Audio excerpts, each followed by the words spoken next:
forcat speciale amerikane ka një entuziazëm në mesin e demokratëve se ndoshta këto forca speciale mund vinë edhe në Shqipëri dhe të marrin Edi Ramën. Ne dim që kjo nuk mund të ndodhë. Cila është strategjia e Sali Berishës për ta mundur Edi Ramën me votë? Se vetmja mundësi për t'u larguar është vota. Ashtu? Këtë e thonë ata të cilët bëjnë avokatin e vjedhjes votës e farsës elektorale. Po bëj avokatin. Jo, tani ju lutem, ja pra. Jo, edhe në pyetje, tani shko. Tani fali minutë. Edhe në pyetje kur bën pyetjen ti i mendon fjalë. Në qoftë se flet për votë, Edi Rama zhvillon farsë elektorale një lloj si Maduro. Pra, një nga shkaqet që Maduro u denua dhe, arrestua ishte edhe fakti sa ai nuk zhvillon zgjedhje. Edi Rama zgjedhje nuk zhvillon farsë elektorale. Dhe unë, më fal. Dhe dua ta besoj. Cila është strategjia? Jo ta besoj, më fal një minutë. Cila është strategjia juaj? Prit, po. Ta them unë po. Prit, jo ta besoj. Këto janë fjalë këto në qoftë se Këshilli i Europës, institucioni i themeluar mbi parimin e zgjedhjeve të lira, gardian i saj, thotë që në Shqipëri duhet të ndahet partia nga shteti, thotë që Shqipëria zhvilloi farsë elektorale. Ktu është problemi. Ndaj dhe Berisha ka deklaruar në mënyrën më të përsëritur, me Edi Ramën zgjedhje nuk ka. Kështu që është populli shqiptar, është opozita shqiptare e cila do t'i jap Edi Ramës ndëshkimin e meritur. Shqiptarët do shkojnë me të gjitha mënyrat absolutisht që duhet të trajtohen armiqtë e lirisë dhe të votës shqiptarëve. Nuk presim ne, natyrisht, unë kam përshëndetur arrestimin e Maduros dhe ndëshkimin e tij si një fitore për njerëzit e lirë në Shqipëri dhe në botë. Por unë nuk kam deklaruar ndonjëherë se forcat Delta do të vinë të arrestojnë. Po, kam deklaruar dhe deklaroj se në aferën me Gonigal, Edi Rama është po aq kriminal sa me Gonigali. Këtë e kam deklaruar dhe deklaroj, dhe kjo është e vërteta. Këto mund të them.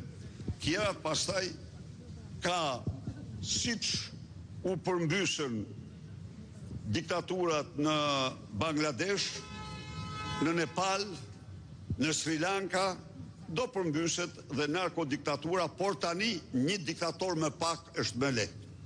Është lehtësim për ne. Lehtësim. Ai bashkë me Ballukun, bashkë me lindat e tij, se i ka dhe 2 lindat mbrapa, që i adhuron, të cilat janë të implikuara gjerë në vesh në akshin e tij. Harrova t'u them. Harrova. Aty ishte edhe Gysi me Irena Gjokën. Irena Gjoka ka qenë këshilltarja e Gysit. Ekziston në ato filmimet dhe në ato regjistrat, Irena Gjoka këshilltarja ka qenë një nga këshilltarët. Çfarë vitesh? Çfarë vitesh këshilltare? Kur ta shoh datën ja u them, po tani s'fundi besoj gjatë këtyre 2 viteve të fundit. Keni parë video? Zoti Berisha. Jo videon, po regjistrin. Zoti Berisha, ju vazhdoni të hidhni akuza ndaj zotit Dumani, por ju e dini tashmë edhe qytetarët shqiptarë dinë që SPAK ka një drejtues të ri. Cili është qëndrimi juaj në raport me zotin Braho dhe a do ta mbështesë opozita dhe Partia Demokratike?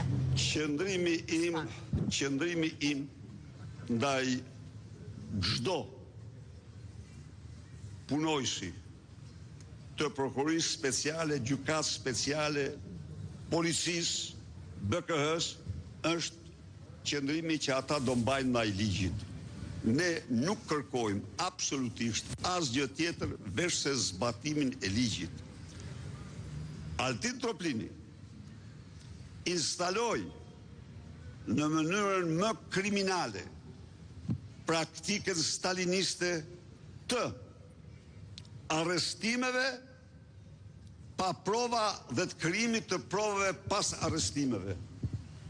Kjo është faqja e zezë që ai hapi në këtë institucion dhe për të cilën ai do bëhet përgjegjës deri ditën e fundit të jetës së tij.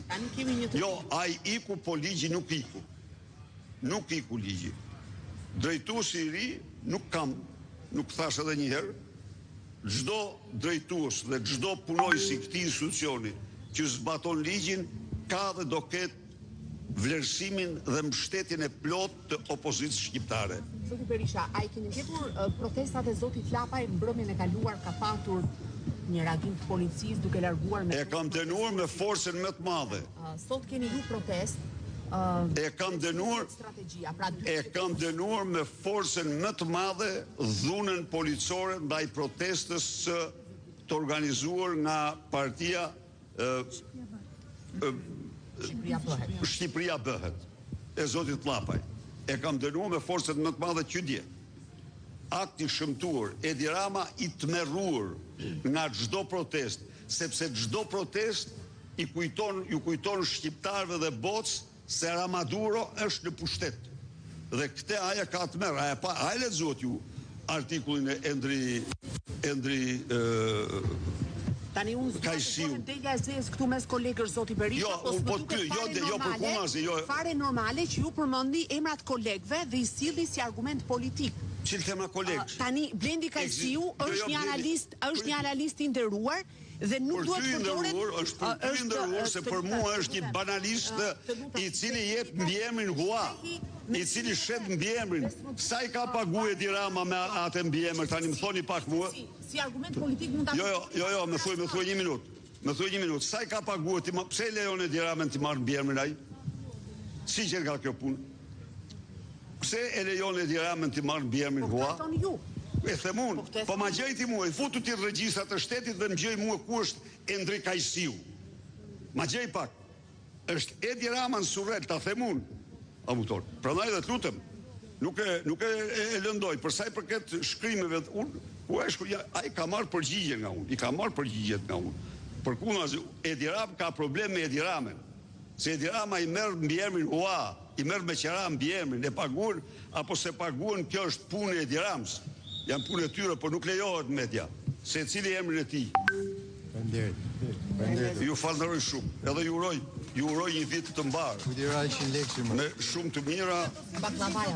Tani, kurdo? Sa ka përcjell ky vit? Ra dhe leku baklavas, që ta dish. Ra leku i baklava.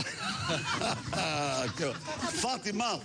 Sa ka përcjell ky vit për opozitën zoti Berisha? Fitore. Largimin e Ramaduros dhe votën e lirë për shqiptarë. Këtë e në objektiva. Me protestat më të fuqishme që ka njohur vendi. S'ka rrugë tjetër. Dhe do ketë një ndryshim ky vit në mënyrë se do protestoj opozita?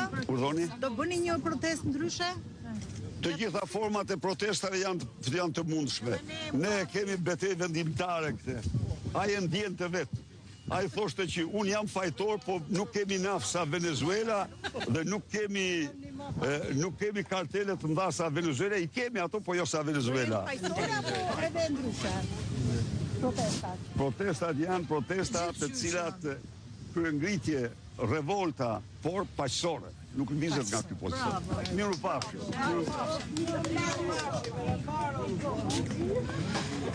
Kemi ndjekur kështu fjalën e